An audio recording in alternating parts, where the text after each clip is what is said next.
Hi guys, Tracy here with no makeup on, and I was not expecting to do a video right now, but my family went out and I was just down here tidying up my scrapbooking room. This is where I film all of my doll videos as well. And I just decided to squeeze one more Dolly vlog video in because I am behind on them. I just started this week doing the Dolly vlog and we're on prompt number 20. So I just filmed prompt number 20, I think it was on Thursday. And so now I'm going back to prompt number 1 all the way back to, I think it was August of 2016. And that prompt was about, and it's on my phone, which I'm recording on, so I can't read it. But the prompt was about which was the doll that started your collection, and what about her made you, or what about it made you start your collection? So I have two answers to this question. The first is this little girl right here. Isn't she a cutie? So this is Lemon Meringue. She is a strawberry shortcake doll, and she is so sweet. And I have her up on my my scrapbooking embellishment shelf, which is right behind where the camera is right now. I have her and some of the other strawberry shortcake girls up there. And this is actually not my original first lemon meringue doll. This is another child's lemon meringue doll who my friend Stephanie bought me for just to be an awesome friend. Because she knew that I had collected strawberry shortcake dolls when I was a kid, and I really wish that I had them, but I moved a lot. I moved around a lot from my teenager years to my young 20s, and I didn't bring much with me most of the time when I moved. So somewhere along the way, I think these were probably left behind at my parents' house, and just they're not there anymore. I'm pretty sure they're not there anymore, anyways. So anyhow, she bought me a handful of these, and I just got these maybe 2 or 3 months ago. So in the meantime, so I bought these when I was a little girl. I used to save up, I must have been maybe 7 or 8 years old, and I used to save up my allowance and buy these dolls. You could get them at, Zellers or Towers, just like, or Kmart, like those sorts of department stores. We didn't have a Walmart in Canada then. And, but you could also get them at a place called Canadian Tire, which sounds like an automotive place, but it's actually kind of like half department store, half automotive, and half like build it supplies type of thing. It's weird. It's a weird store with a weird name, but it's really handy because they sell so many different things in one store. And so they did have a toy section, and I used to go down to Canadian Tire every, couple weeks, maybe every couple of months, and buy another because I used to have to save up my allowance. I think they were around $7 or $8, and they'd come in a box similar to a pull-up box, like they come in a box with a window, and they'd be all in there. And each one came with a pet, and I don't have Lemon Meringue's pet. And they came in these cute little outfits, and they each came with a little pet. And I used to buy these, but not play with them. Even though I was pretty young, I thought that they were so cute that I just wanted them on display on the bookshelf in my bedroom. And so I would take it out of its out of its packaging, and I would play with it a little bit, but I was mostly buying them just to put them up on my shelf and look down at me. And so many years went by since I kind of left that collection behind when I moved, and many years went by, and then I saw pull-ups.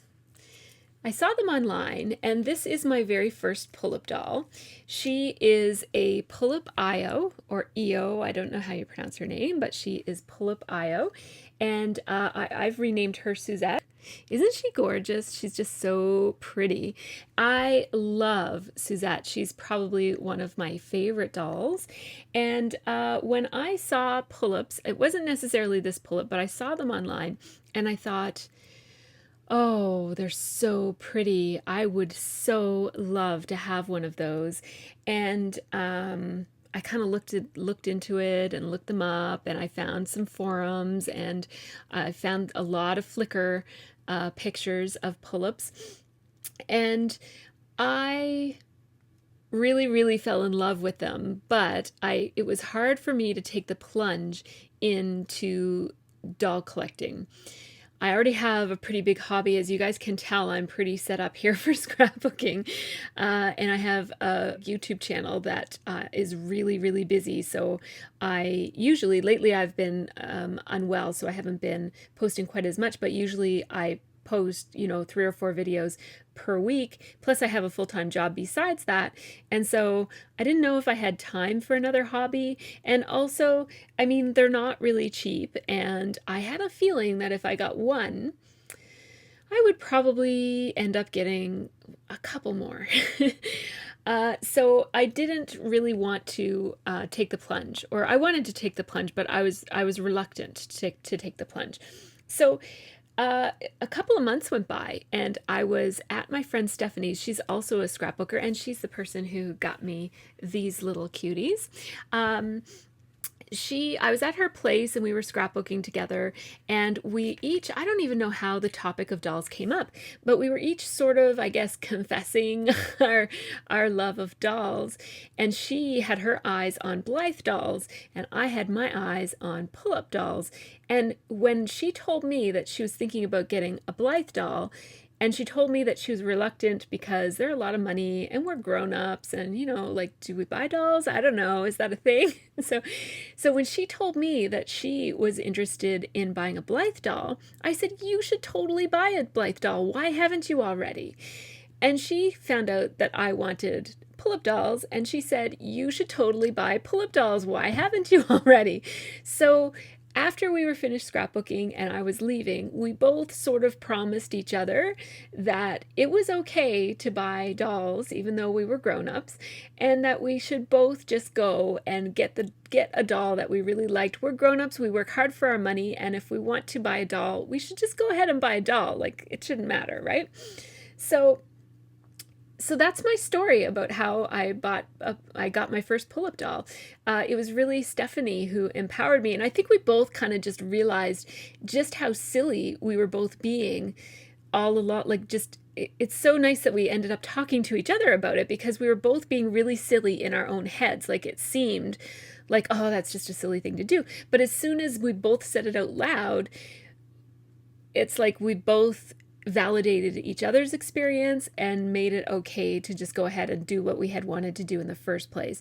And I think it's kind of silly that two grown women who, I mean, we're both pretty confident, strong women, and we were still kind of feeling almost boxed in by what society thinks is okay and not okay. And I think if you were to ask me, Tracy, are you influenced by peer pressure? I would say not anymore. Like, maybe when I was in high school, but no, I do whatever I want to do. And yet I didn't buy this doll because I don't know. I thought that there was some reason that I shouldn't. And so I think that's just I think that just kind of underscores how much society can influence what we do. And I think it's important that we just do what we want to do, as long as it doesn't hurt anybody or anything. And so anyhow, that is the story behind Suzette and how I got her. And it was a very slippery slope after that, because I do have several more dolls in my collection now. She is a pull-up IO. I'll just tell you a little bit about her. She's a pull-up IO. She has her original eye chips, so those beautiful blue sparkly chips, and her original face up. I have changed her hair into this really crazy blue wig. It actually comes down to about right here, but I have it all pinned up with a sari ribbon, and there are some little things that kind of hang out of it. This is a scrapbooking supply. It's a paper clip that's the shape of a butterfly, and I have a feather and a little bead in there as well, just to kind of make her look a little bit casual and whimsical. And her head is really wobbly, as you can tell. I have to add some more Teflon tape to her neck and also change it so that it doesn't show quite as much there. She's wearing Luna's, Tokidoki Luna's tattoos in several different places, a bunch of bracelets that I made for her. I do have a video about her, so I'll just talk pretty briefly about her right now. She has an obitsu body that often falls apart because the hip joint is loose. And she is wearing a dress from Clear Lawn. She's wearing two necklaces that I made for her, a dress from Clear Lawn, and this beautiful little coat. I forget where I bought it, but if you need to know, it's in my restyling Suzette video. And she's got cool cat little boots and some these socks are from an Etsy shop. I can't remember which one. But so this is my first pull-up who started it all. So thank you, Suzette, for getting me into this awesome hobby.